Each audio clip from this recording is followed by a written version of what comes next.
nung pagkakasabi dito ng Supreme Court, kasi sinasabi niya, hoy, tumigil kayong mga abusado.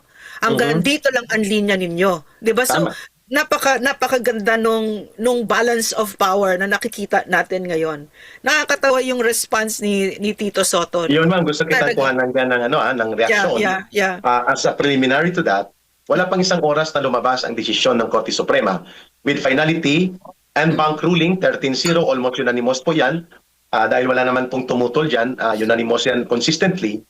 At sinabi na mali ang ginawang proseso. Nag-react itong Senate President na si Tito Soto. Mga kababayan, gusto kong kuhanan ka muna ng reaksyon, Ma'am Lorraine. Sa sinabi niya na malungkot na araw sa konstitusyon at batas. Wow. As if he's a lawyer, as if he's also a magistrate of the law under the Supreme Court, no? Ang sabi ni Tito Soto, inamend ng Supreme Court ang konstitusyon sa pag-abuso ng kapangyarihan niya, kaya malungkot ang mga estudyante ng constitutional law at mga profesor na nagtuturo ng batas. Wow. One Ball University, ha? At sabi pa niya, overreach ang power na ito, dapat ang pag-amend sa konstitusyon ay hindi ang Korte Suprema ang may tungkulin yan.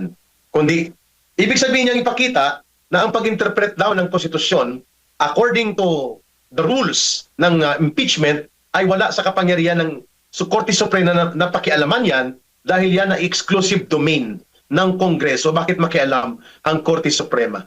Ma'am, this is the most stupid statement in the latest political events na nakita ko sa isang Senate President, but I want you to react muna. Go ahead. What can you expect from Tito Soto? I mean, he's a buffoon. No, he's a buffoon. He's a noontime show host. I mean, seriously, has he done anything for us to believe that he has gone beyond, he has transcended that noontime show host persona? No. I mean, he's really Yeah, stupid. No, I agree. to say something, and is he? And he's a Senate President, and he's saying something like this. No, it's inflammatory in my opinion. No. Kasi are you courting a constitutional crisis by saying something like this? You're insulting the Supreme Court instead of respecting it, di ba? Kasi Tama. he doesn't even know that he's supposed to respect the decisions of the Supreme Court because it's a different branch of government, no? The legislative, and he's in the legislative and as a judiciary, dapat di siya nakikialam dyan at nire-respeto niya.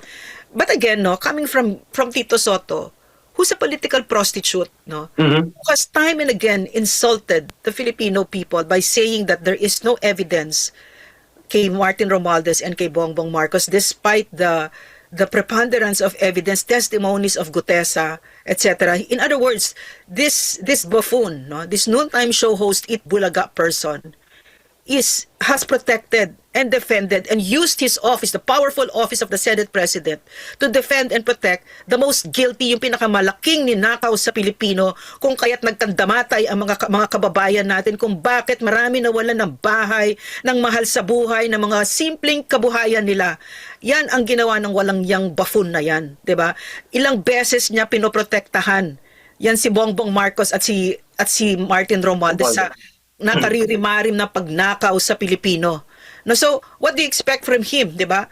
So, parang for me, a political prostitute like that, he has just really unmasked himself further, no? And he given us even more reasons to believe that he's nothing more than a noontime show host, a political prostitute, a buffoon who has no respect for the Constitution. Parang it's really, for me, particularly galling to have to listen to him lecture learned men and women of the justices of the Supreme Court when he himself has spat on the Constitution that he says he's defending now, 'di ba? Nilelecturean mo ang Supreme Court justices. Ikaw, One Ball University ka na binaboy mo ang saligang batas diyan sa pagdedepensa mo sa pinakamalalaking mandarambong sa Pilipinas, 'di ba? So it's I agree. particularly galling to have to listen to this buffoon, no? Yeah, I agree, ma'am, no? Sapagkat napakabigat po ng implikasyon, bagamat bupols, may pagkatarantado na uri ng pahayag, pero dahil gamit niya ang plataforma ng Senate President, ang implikasyon po niyan na ang isang institusyon ng gobyerno na dapat ay nagiging balanse at nagiging daluyan ng demokratikong respeto at courtesy among branches of government, nagiging facilitator ng banggaan at tidwaan at ng disrespect. Yun ang punto namin ni Ma'am Lorraine. Kung ordinaryo lang siya na Itbulaga, noon-time host show, kahit araw-araw niyang sabihin yun, what effect? Pero dahil siya ay Senate President, bit-bit niya ang liderato ng Senado at hindi siya pinupuna ng kapwa niya senador sa kanyang kabulastugan, may effect po yun na ang pangbabastos niya sa desisyon ng Korte Suprema sa napakahalagang issue tungkol sa pag-interpret ng saligang batas at ang hindi pagsalaula at pag-abuso sa mekanismo ng impeachment ay isa pong pagpapakita ng hindi lamang kawalan ng respeto, kundi kawalan ng kaalaman sa relasyon ng gobyerno. Nakalimutan ba ni Tito Soto? Kami ni Ma'am Lorraine, hindi kami mga abogado. But you don't need to be a lawyer to understand the basic operations and principles of government relations and operations. Number one, ang legislative, ang executive at ang judiciary magkahiwalay. Pero magkakadugtong ang kanilang function. Pero hindi sila pwede mag-overlap. Pagdating po sa pag-interpret ng batas, pag-interpret ng mga desisyon ng anumang branches of government at pag-interpret ng saligang batas, only the Supreme Court is authorized to do that. Wala nang iba pa.